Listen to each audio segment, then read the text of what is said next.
What's up, beautiful people? Welcome to my channel. My name is Nelly. If this is your first time here, welcome. It is a long time since I did that. Anyway, as you've seen from the title, in today's video we'll be having a story time.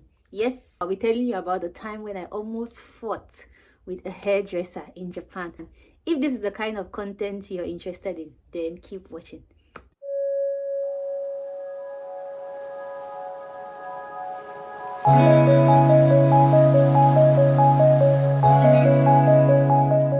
So right here I have Ritz crackers. This is my first time trying the black pepper Ritz crackers, but I decided to try it today. So I'll be having this, and then I have a glass of water because we are trying to be healthy. Ladies and gentlemen, boys and gentle girls, I'm sitting on the floor for this video. Where do I even start? If you know me out of YouTube, if you know me personally, you know that I'm not a confrontational kind of person. I'm not a troublesome person. I'm not someone who likes to fight. I've never fought in my life before. That's just me. I'm the kind of person that if I see that you want to be you want to prevent me from making heaven, I will leave you and continue with my life, because I don't want you to be the reason why I did not go to heaven. I'm just the kind of person. I don't want any fight. I don't want any confrontation with you. Just do your thing while I do mine. As a result of that, if I notice that you are the kind of person that is just trying to spite me, or you're just trying to do things that will evoke a reaction, then I'm just going to leave you and then proceed. So I'll just relate with you using a long spoon. I don't know if you've heard that expression before. It just simply means give your distance. So I'll just give my distance, but if I see you, I can say hi to you, but that's about it. The moment we leave that space, everything is ended. So let's go back to our conversation. This was December. I was supposed to travel. I was going to see family. I was thinking of maybe buying gifts for this person, buying gifts for that, and then I didn't do proper planning, because by the time I got the visa to travel, it was already like, I got the visa like I think 1 week to when I was supposed to travel. I got the visa, within that week I got the ticket. So I did not plan. In summary, I had not even done my hair, and so I did not want to travel with my hair looking all messy. Like, in Japan, we don't have so many hairdressers around. Like, there are Japanese hairdressers, no doubt, but then they don't know how to handle our hair. Most of them cannot handle black people's hair, except for a few who have probably worked in places where there were black people, who have had experiences with black people. And these ones are mostly in Tokyo, and I could not leave where I was, which was far from Tokyo, to go to Tokyo just to do my hair. There was this lady I knew in my church who had once asked me where I did my hair, and then I told her I did my hair by myself, because most times I just try to manage my hair by myself. Even this, I did it by myself. I'm not perfect when it comes to doing hair, but I try from time to time to make my hair look presentable, even though sometimes it doesn't work. So she had asked me why I did my hair. I'm like, I did it by myself. She's like, oh, you're great, you can do hair. I'm like, no, I can't do hair, but I can try just to do one or two things. And then she was like, oh, by the way, there's this lady in church who can do hair. I'm like, okay, that's nice. I keep that in my mind. I don't patronize her yet. One time at church, there was this other lady. She met me. She's like, I want to do my hair. Where can I do my hair? I'm like, don't worry, sis, I got you. I took her to this lady. I'm like, so okay, let's name the lady so it's easy. The original lady who told me about her friend who can do hair, that's A. The friend who can do hair, that's B. The other person who meets me to do her hair, that's C. So C comes to me to ask about my hair, and then I take C to meet B, who's the hairdresser. Mind you, B has never done my hair before, but I just trust A, that if A is recommending B to me, then it means B is a good hairdresser. I take C to meet B, and then I don't know what the arrangement is. I'm just happy that I've been able to help get C what she's looking for, which is a hairdresser. Fast forward to a couple of months later, some other person, we had like a program in church. I think it was a bazaar. Yeah, maybe a bazaar. Some other person meets me. She's like, oh, your hair is nice. I had crochet. Normally I do crochet because crochet is kind of easy for me. Also, before I ramble around the place, In Japan, since we don't have so many hairdressers, so the moment you see someone having a little bit of skill when it comes to doing hair, you're interested, because that person can be a potential hairdresser. So that's why these ladies ask me. It's not because I do my hair perfectly, it's just the way things work in Japan. So this other lady that we'll now call D, so D meets me on that bazaar and she's like, oh, your hair is good. I'm like, sis, this hair is not good. So I tried to show her, like, this is crucial. She's like, oh, but I mean, it looks perfect from the outside. I'm like, okay. She's like, okay, she's like, okay, can you do my hair for me? I'm like, sis, I really cannot do your hair for you because I don't know how to do hair. My skills with doing hair are not great. But there's someone who can do your hair for you, sis. Don't worry, she got you. Don't worry, she got you, sis. She'll do your hair. So I'm looking all around the place. Where's B? Where's B? Where's B? I can't find B. Wait for a while and then I see A. I'm like, oh, A, where is B? A is like, B is coming. She'll be here later. So B comes and then I take D, go to B. Just like, oh, this is the lady that does hair. And then I don't know what the discussion is because it doesn't concern me. They talk about what they have to talk about and then they agree on whatever, they exchange numbers, moving on. So I had to backtrack. So present day, that was in that December. I want to do my hair and I'm thinking, who is going to do my hair? Who can do up my hair around the area? And then light bulb moments. I'm like, oh, B does hair. And I've actually recommended 2 people to B. So B will be able to do my hair perfectly. I didn't have B's number. So I think I asked for B's number from A. A gives me B's number. I reach out to B. I ask about what I want to do. I wanted to do like the 2-strand twist with extensions and then it's curled at the bottom. So I tell B, this is what I want to do. I don't want to do box braid. I just want the 2-strand twist, curl, and then that's it. She's like, oh, I can do it. We agree on the price. Now I don't remember exactly how much the price is and I don't want to say something which is wrong. So I'll just leave that part. So we agree on the price. I'm like, okay, good. We agree on the date. It was supposed to be on a Saturday. I think I was supposed to travel on a Thursday. So Saturday, do my hair. Thursday, travel. Mind you, I've not done any shopping. So I'm thinking, okay, I'll do the hair on Saturday. Sunday, I'll do the shopping. And then maybe Monday, I'll do some shopping. Then by Thursday, I can travel. The remaining shopping, I'll do it at the airport because I had to buy some perfumes and other things. I'm like, okay, at the airport, maybe in Paris or somewhere, I'll just do that. So time has come. On Saturday, I've planned with her. I'm thinking, okay, maybe the best time is 8:30. So I sent her a message, how about 8:30? She's like, fine. But then I think about it again, that where I live is a bit far from where B lives. If I have to wake up to go to B's house, I can't make it at 8:30. So I sent B a message. I'm like, how about 9? Was it 9 o'clock or 9:30? But I pushed it. It was between 9 and 9:30. I don't remember exactly. And then B is like, oh, that's perfect because it's even good for her and all of that. And then I see that, yeah, that's true. I mean, B is she's a married woman. She has a family to take care of. 8:30 will be too early for her to start doing hair. So I work on the new time. What I did was that I checked when I was supposed to be there and then I tried to give like some allowance such that if I can't find the house or whatever, because that was my first time ever going to her house, I gave allowance in case I couldn't find her house and I had to take time going around. It's not going to get into our appointed time. I get there early enough. I start searching. It was a bit difficult to find, to be honest. I search, and then I finally found it. Just to be sure that I know her door, and when it's time, I'm just going to go there and ring the bell. I'm just moving around the place. I mean, that's exercise if you ask me. I'm just moving around waiting for the time to reach. When the time reached, I went to the house I had already found. It was easy to find. And then I stood in front of a house. I dialed her number. I was calling because I wasn't sure what the apartment is. Called. It was ringing. She didn't pick up. I sent her a few messages like asking, okay, I'm in front of the house, but I can't find the house number. She didn't respond. 10 minutes from their house, there was a park there. I go there, sit at the park. I'm just doing things. You know what we do these days? Just pressing phone, going on Instagram, laughing at what people have posted and all of that. When you're done with Instagram, you go to TikTok. When you're done with TikTok, go to Snapchat. After Snapchat, Twitter, just like that, you know. You know how we do it these days. I sit there, time is passing, minutes are passing. After that, she calls me. She's like, oh, hi. I'm like, yeah, good morning. I just saw your message. I'm like, okay. Where are you now? I'm at the park. Where is the park? I could not describe because, I mean, I don't know the area was. So I just tried to explain, but there was no landmark to really use and describe.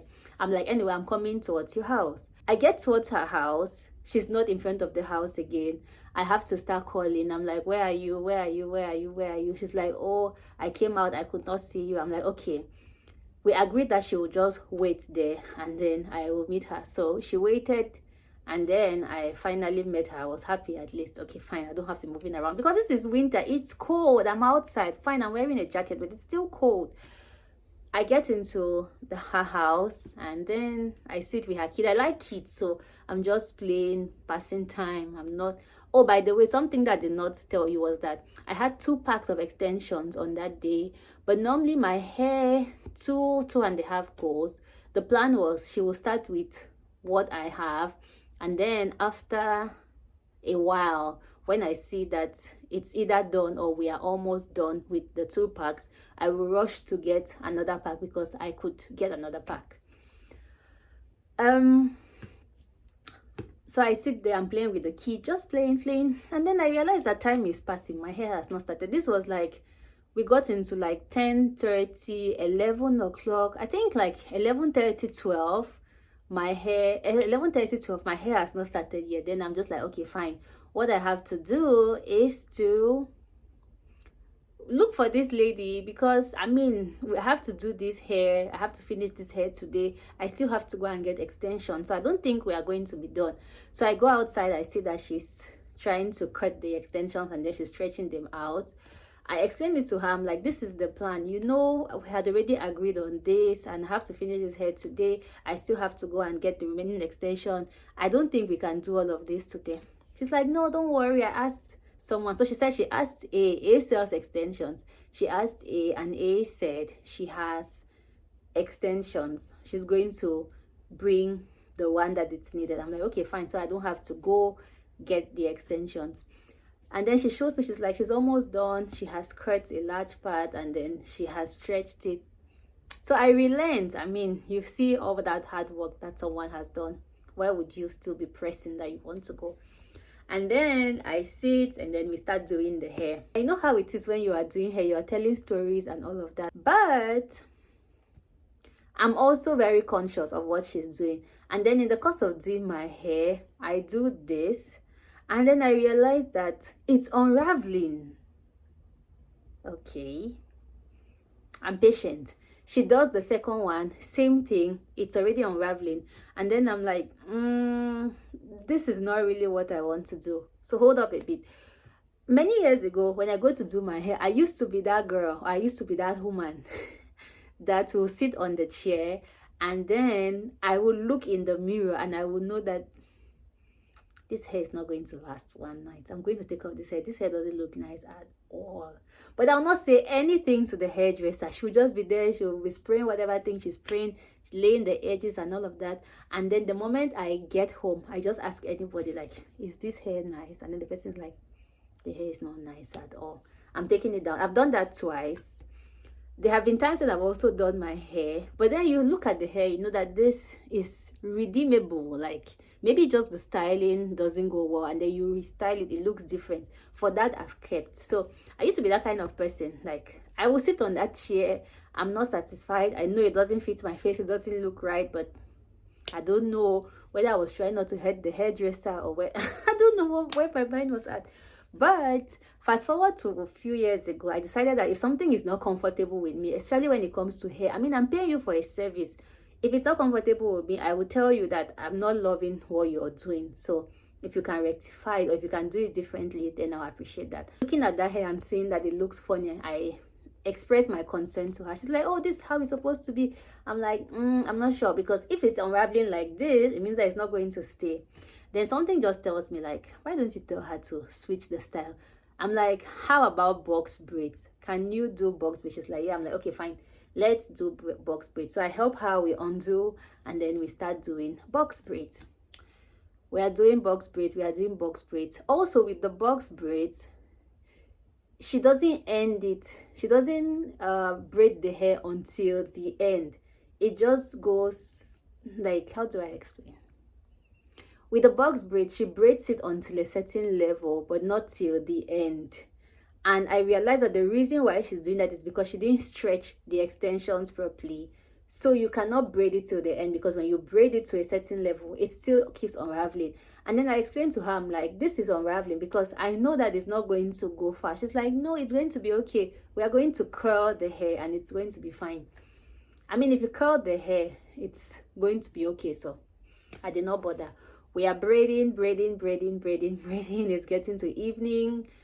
And then she tells me that, oh, by the way, the lady who had to bring the extension doesn't have the color, because most times I use maybe black.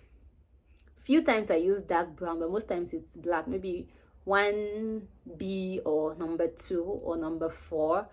So she's like, A doesn't have these colors. A has just other colors, nothing neutral. I'm like, okay, but I mean, we're not even done with this one. So getting to like 6 o'clock, then we move to the house. We move inside the house because it was winter, so you know how it gets dark fast in winter. We move in and then we are doing the hair, 6, 7, 8, and then I'm like, okay, I have to go now. Can you hold the hair for me so I can wear it to church tomorrow and then we can continue tomorrow? She's like, perfect. So she held the hair for me, and then before leaving, I asked her, do I just give you half of the money now, since you've done a considerable part of the work? She's like, oh no, don't worry, give me all the money tomorrow after I complete the entire hair. Fine, no problem. The plan was, after church, we will just go straight to doing the hair. Next Sunday I go to church, everything is fine. At church, she tells me that she and her husband have to go somewhere. I'm like, okay, that's fine, as long as we can meet. The plan was to meet at a certain time. Mind you, I've not done shopping to travel. After church, I take that time to just go out, buy a few things that I need to travel, and then I think sometime around maybe 4 o'clock, she starts calling me like she's available now, I should come to her place. I do a little bit of math. I went to her place in the morning on Saturday. We did half of the hair. If I go to her place at 4 o'clock on Sunday, how much of the hair are we going to do? I have to do shopping. I have to travel. I have to do shopping to travel. I have to be able to get this hair done by Sunday so I can go to work on Monday and then travel by Thursday. I told her, oh, I'm sorry, I will not be able to come today to do this hair, but confirm your address with me and I'll put the money in an envelope to send to you, to your house, because you can send money in an envelope to someone. I don't have her account details, so I just asked for that. By the way, with regards to the house number, when I went to her house, I realized that the house number, the number that she gave me, did not exist. The way the houses were numbered were completely different. So let's say, for example, if she told me her house number was 101, when I got there, I realized that the houses were not numbered as 101, 102. They actually numbered maybe as 121, 122, 123, and all of that. I just understood that it was a mistake.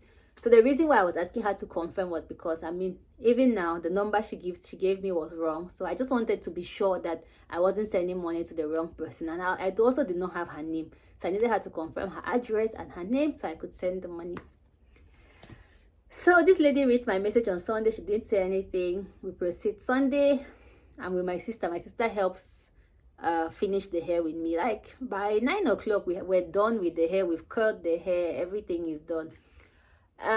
Monday, I receive a message. Monday afternoon, I receive a message from her. She sends me a message like, this is my account number. Send me the money latest this day.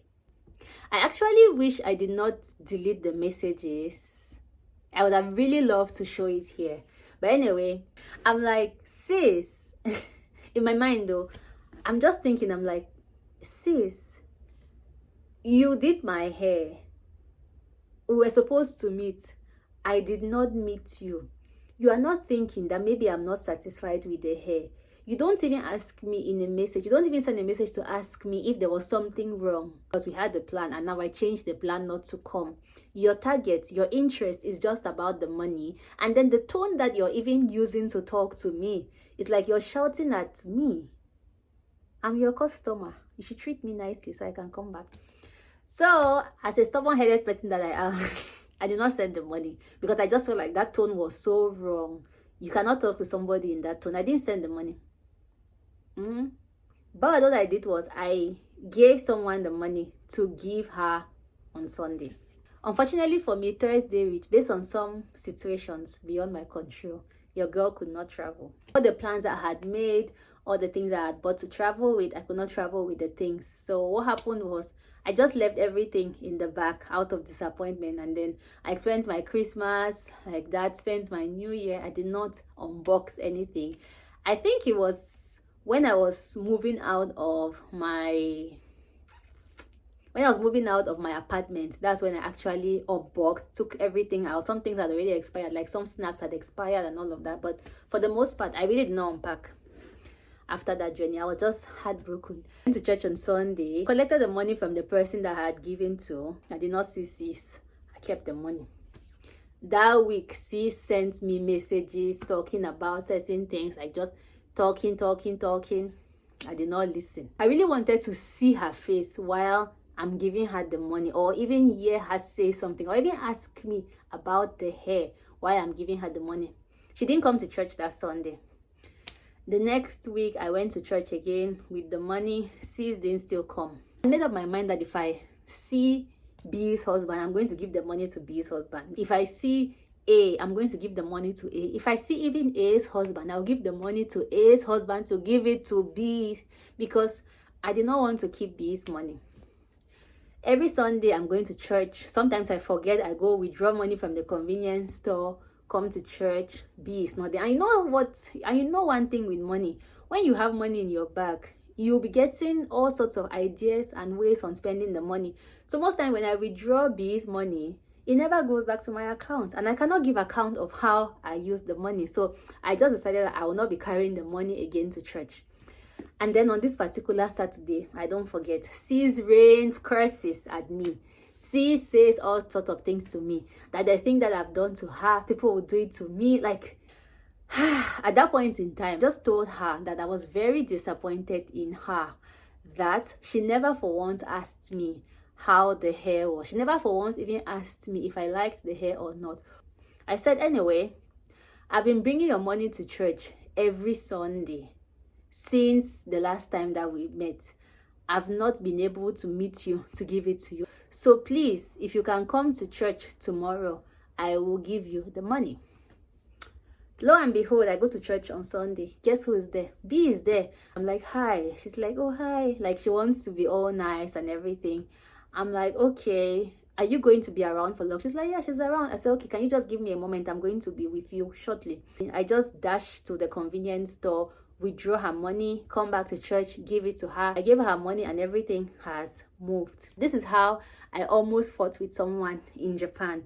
Mind you, B is not a Japanese, in case you were thinking that B is a Japanese hairdresser. No, B is not a Japanese hairdresser. B is from my race. Yes, B is an African lady like me. So yeah, this is how I almost fought with a lady. But thankfully, I'm not a confrontational person. Thankfully, I'm not a fighter. So it didn't end up with us wrestling and people separating us. The moral of this story is, please do not recommend someone you've never worked with to another person. It might be something as small as services or buying products from someone. But please, if you've not worked with someone before, do not recommend that person to another person. Because trust me, I don't know how these people that I recommended her to, I don't know how they felt after going to her. Maybe they had a good experience with her, which, I mean, that's nice. But if they did not have a good experience with her, mind you, they'll always have me at the back of their minds, which will not be good. So please, before you recommend anybody to anyone, make sure that you've experienced them and they are good before you can recommend them to other people. I hope this story was not too long. The snacks that I said I was going to eat, and even the water that I kept to drink, I didn't drink it again. I was just gisting along with you. I hope you learned a thing or two from my experience. If you like story times like this, leave it in the comment section. In fact, if you have story time ideas for me, leave it in the comment section. And if I've experienced those kind of things, I will definitely bring the story your way. Thank you so much for staying tuned with me. See you in the next video. Goodbye.